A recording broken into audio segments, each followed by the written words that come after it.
الجانب الايسر لشباب بلوزداد، لانه من اضعف الخطوط عندهم الجانب الايسر اللي فيه الياس بوكيرير. كل دي حاجات ملاحظات، زائد الملاحظه بقى الواضحه قوي.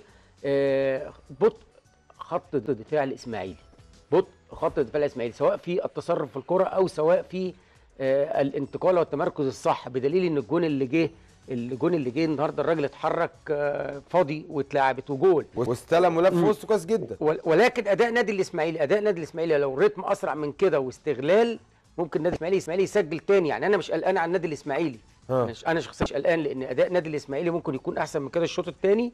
ممكن بقى هنا الكابتن صبري المنياوي يستفاد من احد رؤوس الحربه، جون انطوي او عنده العديد من البدلاء طبعا، يعني راس حربه. لان شايف ان برضه اي كوره النهارده بتخش ال 18 بتاعه شباب بلوزداد بتبقى تشكل خطوره على فريق شباب بلوزداد. فهنا لازم الكابتن صبري يفكر فعلا. يعني بص الصوره دلوقتي، اي فرصه واي 1 2 بتتلعب بتثمر عن نتيجه او عن هدف او عن فرصه ضايعه.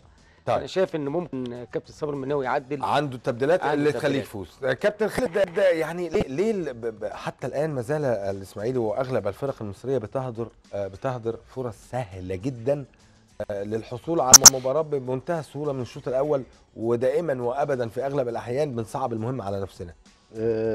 فعلا النادي الاسماعيلي كان ليه فرصتين، يعني الانفراد بتاع احمد علي في بدايه المباراه والانفراد بتاع عمر جمال كان ممكن يعني يحسموا يمكن اللقاء بنسبه 95%. يعني دي الفرصه. طبعا احمد علي يعني انا بعتبره من رؤوس الحربه المؤثرين جدا في الكره المصريه، تحرك حلو قوي. عمرو السوليه لعب سرو جميل جدا.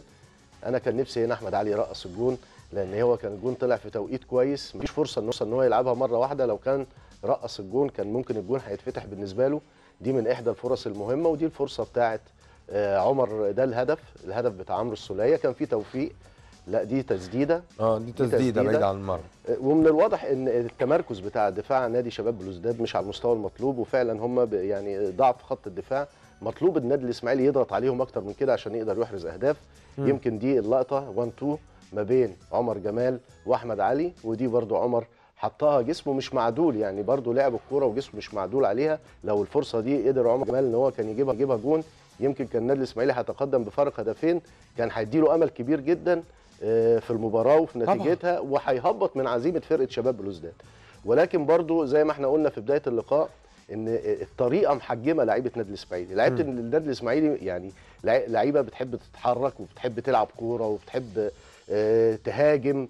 الطريقه اللي بيلعب بيها النادي الاسماعيلي محجمه قدرات اللعيبه. يعني وانا اقول برضو من اول الاستوديو ان مش مع يعني الديفنس بتاع شباب بلوزداد من اللي احنا شايفينه ديفنس ضعيف، لازم العب براسين حرب عليه. يعني جون انطوي لعيب سريع ولعيب كويس وراس حربه سريع جنب احمد علي، ممكن يعملوا قوه هجوميه كبيره جدا يربكوا بيها دفاعات ويخلخلوا دفاعات شباب بلوزداد. وفي نفس الوقت برضو يعني يمكن اضعف الخطوط عن النادي الاسماعيلي هو خط الدفاع، بيرتبك من اي هجمه عليه او اي هجوم عليه بيحصل فيه ارتباك، زي ما شفنا الهدف اللي جه فيهم. نتمنى الشوط الثاني النادي الاسماعيلي لو زود، مفيش حاجه تخوف، المستوى اللي باين بيه شباب بلوزداد لازم يتضغط عليه، ولازم يبقى عندك لعيبه بتقوم بالواجبات الهجوميه بشكل كبير، هتقدر تحطهم تحت ضغط واخطائهم هتزيد، وهيقدر النادي الاسماعيلي ان هو يهدف. اتمنى ان جون انطوي ينزل يلعب بجانب احمد علي ومحمود عبد العزيز ميدو اللي هو في نص